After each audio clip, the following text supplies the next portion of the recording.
أعزائي المشاهدين، أهلا وسهلا بيكم في فقرتنا الثانية. الحقيقة استمتعنا معاكم بفقرة زميلي محمد موسى وقضيته عن الدور السياسي للأحزاب السياسية في مصر. الحقيقة كان حوار ممتع، يمكن الكلام كان سخن جدا، بس الحقيقة على الأقل احنا دلوقتي بنقدر نتكلم، بقت كل الأحزاب عندها فرصة انها تتكلم وتوصل كلمتها لكل الجماهير. بنتمنى الفترة اللي جاية نشوف دور أكبر للأحزاب. النهارده الحقيقة بنتكلم معاكم تاني في موضوع مهم جدا، وهي قضية ضرب أسطول الحرية اللي كان رايح قطاع غزة لكسر الحصار على الشعب الفلسطيني.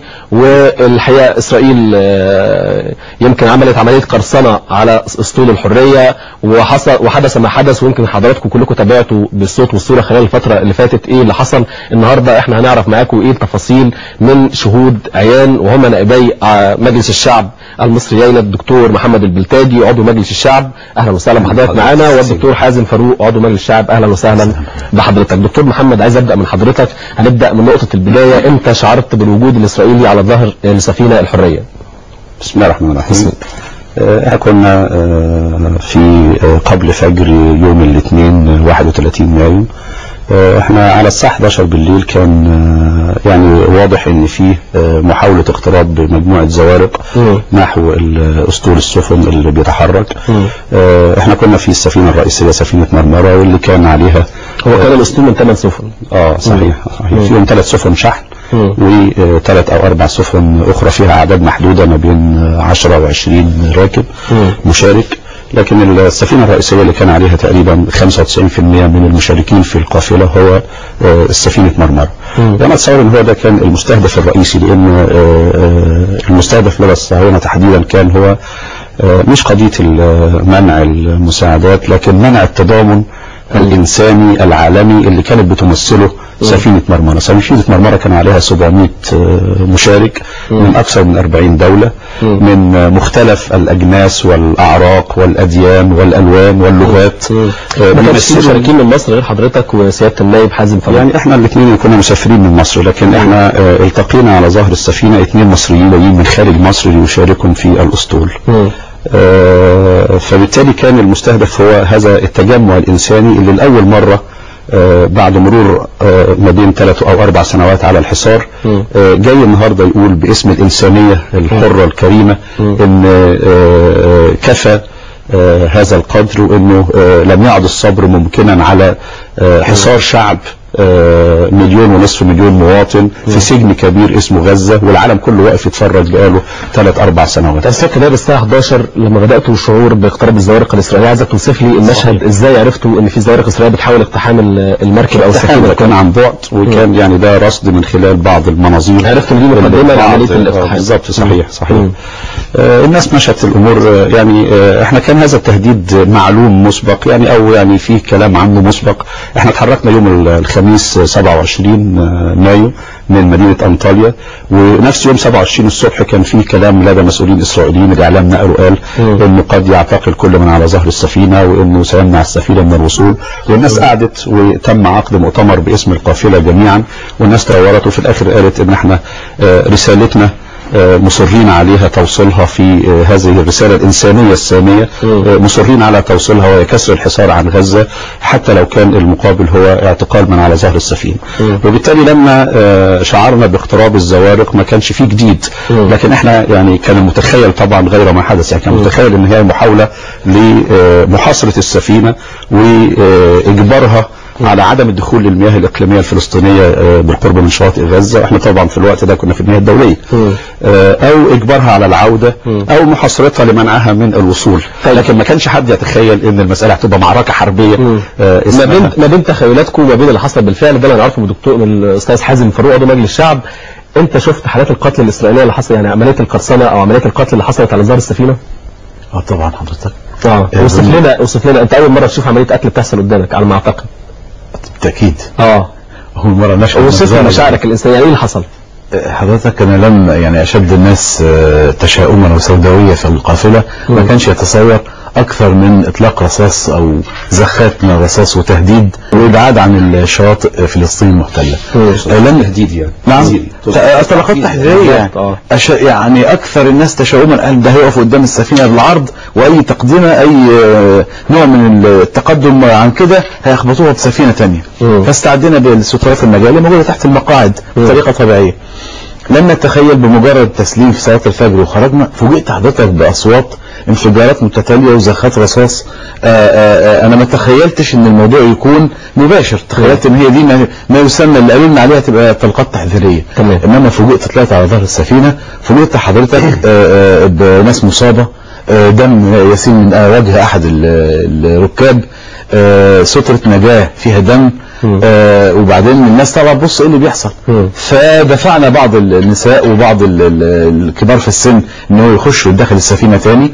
كنا احنا على سطحها، الدكتور محمد سبق يستطلع، قلت له لا ده احنا دورنا يكون تحت اكتر دلوقتي كوننا اطباء وكوننا جراحين.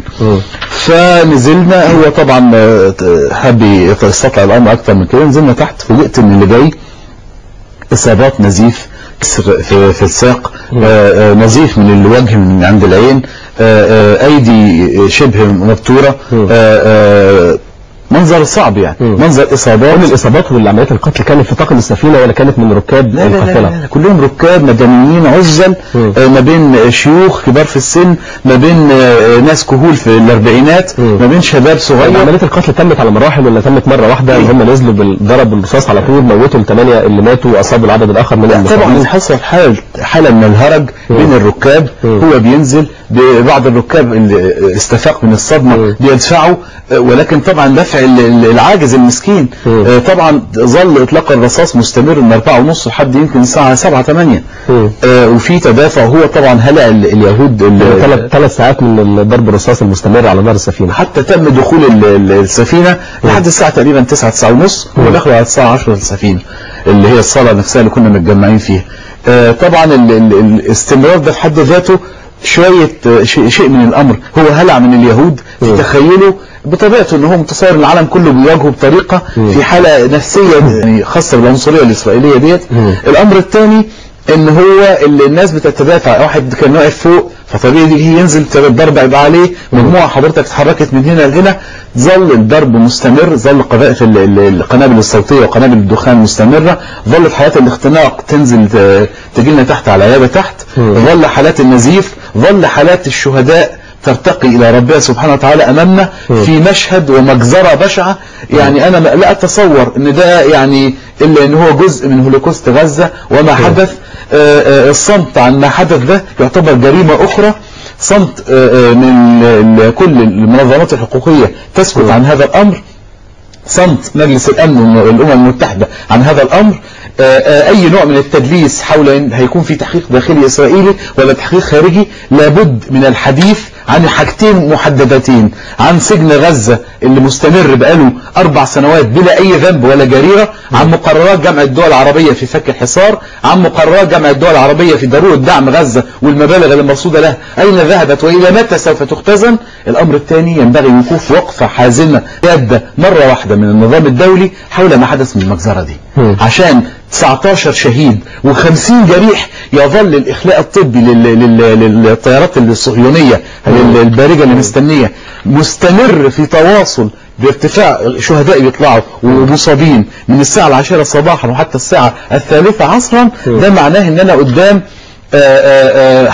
معركة حربية، ودول اللي بيخرجوا من المستشفى الميداني في الحرب، ودول الإخلاء الطبي اللي بيحصل للصليب الأحمر بعد ما بيفرق ما بين القوتين. دكتور حازم فاروق، يمكن شرحت لنا المجزرة وهي حرب بمعنى الكلمة. دكتور محمد البلتاجي، أنا عايز أسألك عن جنسية السفن اللي كنتوا داخلين بيها لقطاع غزة تركيا. هي السفينة الرئيسية اللي احنا كنا عليها سفينة مرمرة، وسفينتين أخرتين كانوا جنسيتها تركية. كان في سفينة إيرلندية لا تزال تبحر حتى الآن،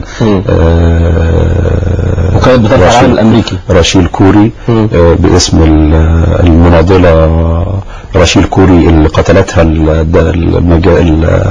المدرعات والجرافات الإسرائيلية في 2003. في سفن يونانية كانت موجودة، في سفن يعني كانت ممولة من قبل الوفد الكويتي والوفد الجزائري، لكن يعني في كل الأحوال كانت مجموعة هذه السفن كما قلت تمثل الإنسانية في أرقى صورها. النشطاء اللي جم من أنحاء العالم من أكثر من 40 دولة يقدمون أوقاتهم وأموالهم وأرواحهم من أجل دعم قضية عادلة. طيب، بما أن السفن الرئيسية كانت جنسيتها تركية، هل ترى أن رد الفعل التركي كان مناسب لحجم الكارثة اللي حصلت؟ يعني انا اتصور ان لابد ان احنا نناقش الموضوع بقدر من المعقوليه. انا بتكلم عن واتصور ان الوقت لا زال مبكر عشان نقول هل تم رد فعل تركي الى الان ام لا يزال فيه. انا بسال حضرتك كده لان البعض بيقول ان اسرائيل كانت بتجس نبض تركيا بعد الكلام عن تحالفها مع ايران او في وجود حلف ضدها من ناحيه تركيا، فبتجس نبض يعني القوات التركيه ناحيه اسرائيل.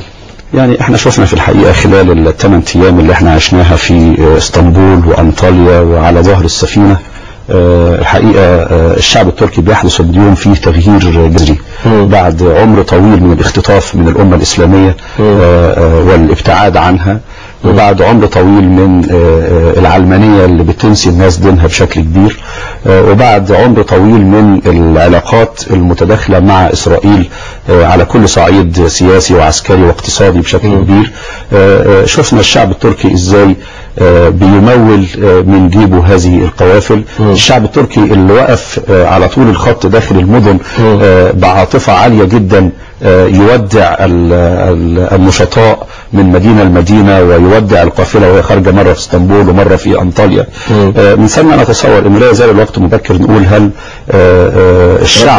الشعب في جانب والبرلمان والحكومة في جانب والعسكريين الاتراك اللي هم لفترة طويلة كانوا على علاقات قوية بالجيش الاسرائيلي وعلاقات تدريب مشترك وصفقات سلاح وشيء من هذا، لكن اليوم البرلمان التركي كان بيقدم مطلب أن تعطيه الحكومة حق خروج قوات خارج الحدود. أتصور أن لا يزال الوقت مبكر، وما رأيناه من الحكومة التركية والرئيس التركي ورئيس الوزراء التركي خلال الفترة الماضية في دعم قضايا الأمة ودعم قضية فلسطين بشكل عام وغزة بشكل خاص.